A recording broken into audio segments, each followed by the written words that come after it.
केले बिलकुल नाही।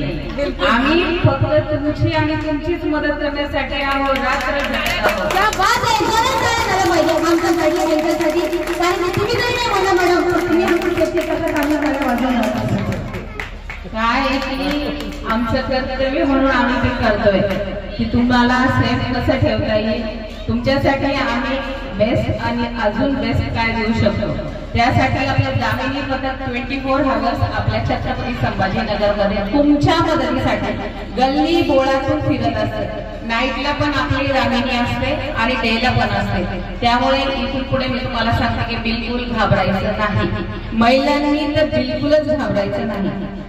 कुणासाठी घाबरता, का घाबरता हेच कळत नाही, पण ते एखादी गोष्ट जर घडली ना घरामध्ये तर तुम्हाला असं वाटतं की सांगावं की नाही सांगावं। शेजारी आपण येताना जाताना जॉबला वगैरे जात असताना ज्यावेळेस आपल्याला कोणी काही त्रास देत असतं, आपल्यावर वाईट कमेंट्स पास करत असतात, त्याचबरोबर आता तर अँड्रॉइड फोनमुळे व्हॉट्सअपवर नाही त्या प्रकारचे मेसेज आपल्याला जर वारंवार कोणी जर पाठवत असेल तर अशा वेळेस बिलकुल घाबरायचं नाही। आपण एक लेडीज आहोत, आपली इज्जत आहे, घरच्यांना कळालं तर काय होईल ह्या सगळ्या गोष्टी बाजूला, कारण आता कितीही तुम्ही इज्जतीला घाबरण्याचा प्रयत्न केला तरी काही नराधम असे आहेत त्यांना काही फरक पडत नाही। तेव्हा रिसेंटली झालेल्या ज्या गोष्टी आहेत, आताच एक 2 दिवसापूर्वी घडलेली घटना आहे, ती पूर्ण जगाला हरवून टाकणारी घटना आहे। इतक्यापर्यंत यांची मजल गेलेली आहे आणि इतके असे क्रूर आणि इतकी मती नेलेल्या माणसं जर असतील आपल्या समाजामध्ये तर यांना धडा शिकवणं आपलं काम आहे। तेव्हा बिलकुल घाबरायचं नाही, आम्ही तुमच्या पाठीशीच आहोत। कधीही कोणत्याही वेळेस रात्री बेरात्री तुम्हाला आमची गरज पडली तर हक्काने कॉल करायचा आणि दामिनीला बोलून द्यायचं।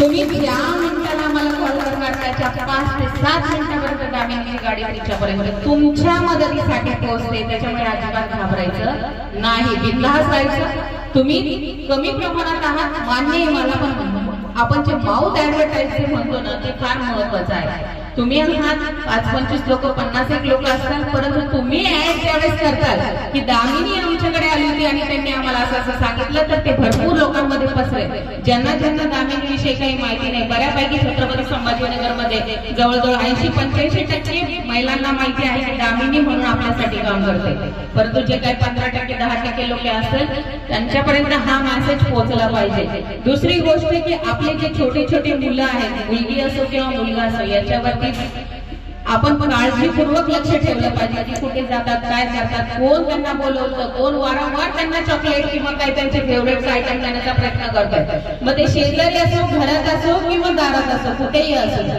पण आपण लक्ष देणं फार गरजेचं आहे। मी सांगते की मुलगी ही ना घरात सेफ आहे, ना दारात सेफ आहे, ना मंदिरात सेफ आहे, ना शाळेत सेफ आहे। तेव्हा तुम्ही आता विचार करा की वयाचं कुणालाही काही बंधन राहिलेलं नाही। 4 वर्षाचं लेकरू आणि 5 वर्षाच्या लेकराच्या चेहऱ्याकडे ज्यावेळेस बघतो ना त्यावेळेस येणारं सगळं टेन्शन त्याच वेळेस दूर होतं ना। अशा लेकरांवरती अत्याचार करताना त्या माणसाचा जीव का बरं खालवला नाही, का मग त्याच्या मनाची घालमेल झाली नसावी याचा विचार करा। या सगळ्या गोष्टी आम्ही जरी डिपार्टमेंटमध्ये असलो तरी ह्या गोष्टीने आम्हाला सुद्धा त्रास होतो, कारण कोणालाही आम्हाला सुद्धा लेकर आहेत ना, तो विचार केल्यानंतर एवढा नराधम असावा की त्याला त्या लेकराचा चेहरा पाहून सुद्धा त्याच्यावरती क्यू आली नसावी।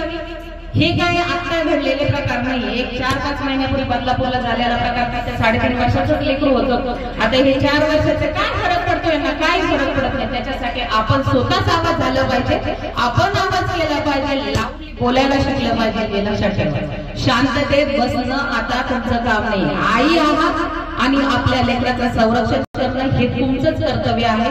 आम्ही आहोत सोबत, पण 24 आवर्स आम्ही तुमच्या सोबत राहणार नाही। प्रत्येक वेळेस तुमच्या मुलावर किंवा तुमच्यावर लक्ष देणं आम्हाला शक्य नाहीये, तेव्हा स्वतःहून फाशीची राणी बनवा आणि बाहेर पडा। प्रत्येक वेळेस आपल्या लेकरांनी सांगितलं ना तर त्या गोष्टीवर विश्वास ठेवायला शिका सगळ्यात प्रथम, नाहीतर जाऊ दे काय होतं